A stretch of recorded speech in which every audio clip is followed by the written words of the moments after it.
Squid Game Season 1 is about hundreds of people deep in debt that accept a strange invitation to a tournament of children's games, but each one of them leads on to deadly circumstances.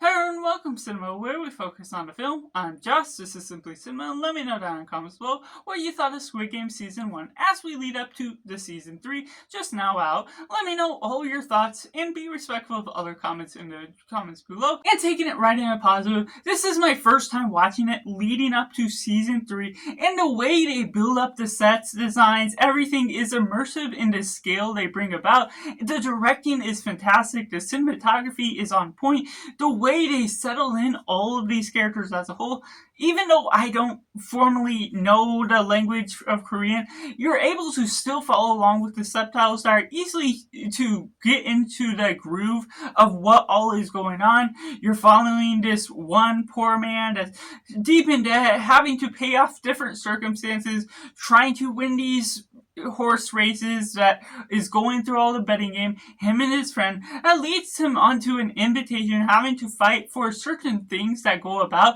But where that all leads ultimately within this 9-episode series is a well-paced show that may take its time, it may be slow, but all of the moments are meaningful to progress the characters fighting for his life as well as his mother's through all the debt that he pays, and all of the people he meets along the way shows a showcase of about 20 characters that you really get to know, and other side characters that are sort of supporting on the cast that you're going as a whole. It may be relatively predictable, but not in a way that it's easy to string along what will happen beat by beat, because it still has this sense of immersion where you're always on the edge of the seat, on the tension of what is ultimately going to go on. There's things that happen sooner than expected. There's things that happen later on than how you would expect it to play out, but that's what keeps you drawn in to the stakes that are going on. The character writing is so sufficient in a way that you're relating, or maybe not be relating, to some of the characters' problems. It's simple in the human nature that's all digging into. You know there's an overall threat when you're seeing all of these guys that are gunning them down, the manager that's in charge. You see everything that is superficial to the way these different levels of society work. Those that are rich up at the top, taking advantage of some of the poor, trying to take place within some of the motivations of the poor that just need to be gone from the world, that you're ultimately kind of getting along with what the pure motivations are within all the characters, and following along with something that seems simple and lighthearted at first, with the children's games, with red light, green light, and then gunning them down, all leading throughout 6 different games that are sufficient in creating this immersive thing because it's large in scale, leading down to the downscale of how many characters are left involved. It's dramatic right off the bat that really brings you into what all is going on as a whole. You may not remember all the characters' names based on my first time watch, but you remember some of the numbers that really define certain sympathies you have toward all the characters. Number 1, number 4, 5, 6, our main character, and everything in between just does a lot to hold the show forward. Of course, you're not expecting to see amount of character within every single one. There's too much limited screen time for that. So the way they divide their attention between the characters, having some characters that are evil for the sake of being evil, but still have a motivation behind where they came from, their background, their trauma, how far they will go in order to survive, in order to push through. There's elements of romance that are put in and sprinkled throughout that do a lot to what the character motivations have as a whole. There's different relationships between husband and wife, other ways that you can connect to the show that's all leading on, that builds up this reality show of sorts that has its high stakes, that has the drama, and it looks so surreal for the nature of what it sets up, what it builds upon within the tension, ultimately dragging on throughout, drawing on some big sympathetic characters. And when you lead into certain games where friend has to go against friend and dragging that out, there's a certain episode with that really felt slow, felt too long in a normal circumstance, but it ultimately won me over when it came to all the marbles game, different character relationships, whether it was within the bad guys of what you're looking out of the game players or the good guys that have to face on each other. There's of course the expected supporting cast members that are just numbers on the screen. You don't get to learn about them, but there still is a sense of sympathy behind everything that's all going on, because the stakes you're feeling within all of the characters you're already understanding. There's a voting of people that want to end the game as a whole that drags them back into the surface of what their life is ultimately led out to be, that really builds upon what is all happening to each of these characters as a whole, the sympathy that you draw out, that it may be relatively predictable, but even in the impact of a particular scene ending, of a particular character dying, whether you know them or not, you see the drawn out moments that do mean so much to ultimately how you're connecting with these characters as a whole, to the story and narrative in its big overall scope. So that's what really draws on some things that, despite certain circumstances that may not be as lovely or simple in the way you're following along within the complex stakes, it goes about certain caricatures that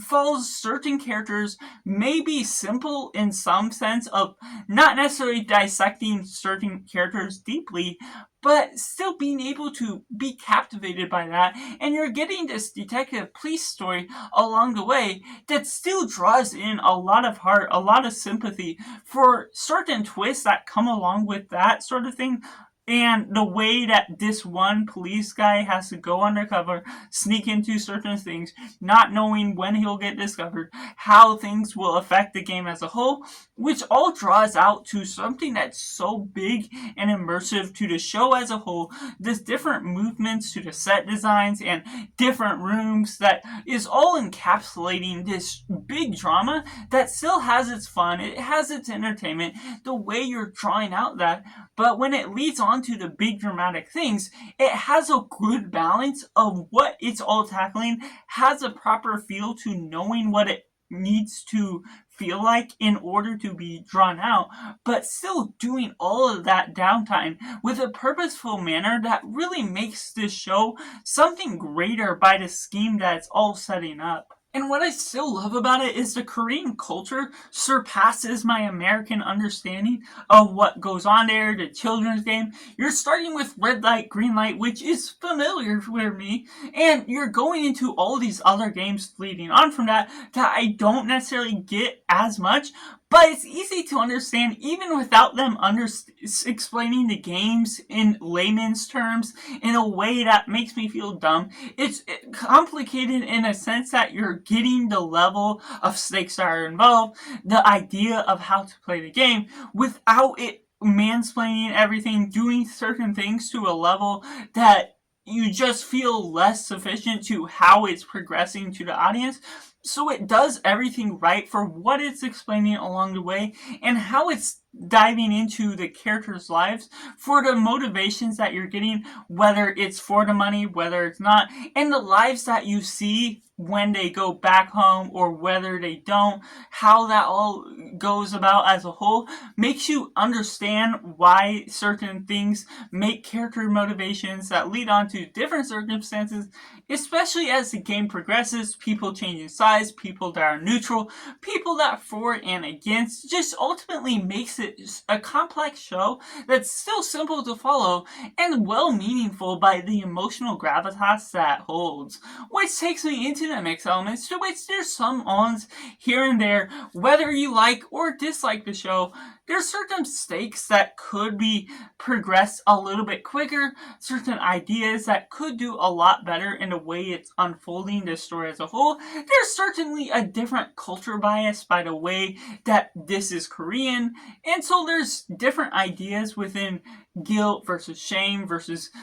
understanding what all is all properly going about as a whole. Being able to remember the characters' names is not always easy. That's why they kind of go about in the excuse of using the numbers, but that ultimately leads into certain things where if you are enjoying what the show is offering, then you may come to know the characters more personally by the way that they're building upon the story. I definitely see there's a fandom that can grow out of this, but there's also an aspect to this that I respect it for its own manners, but not everyone will ultimately love what will maybe hit or miss along the way, whether certain choice decisions that make people angry by the way it comes out, whether or not that may be a good or bad writing choice within the plot as a whole. It just ultimately circumstances to what you expect out of it, but I feel this will mostly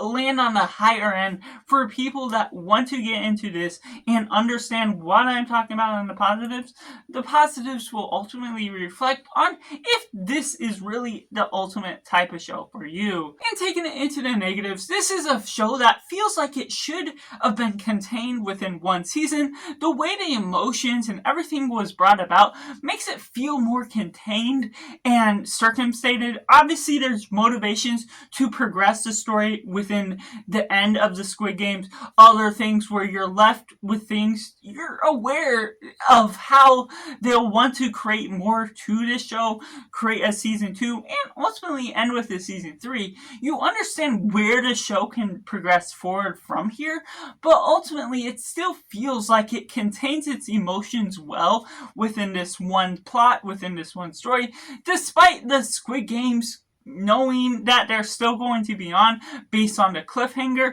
leads you into the circumstance where you want more of the show in one sense. I also am in the side where I felt like it could have still been contained and kept at what it's doing as a whole, because it draws in something that feels so unique, so pleasurable for the way it attacks all these emotions, the way it attacks all the suspense and entertainment out of it. And so leading on to another season and even a season 3 will ultimately feel like it's feeling a little repetitious by its own regards, even if season 2 and 3 turn out to be as good as they are.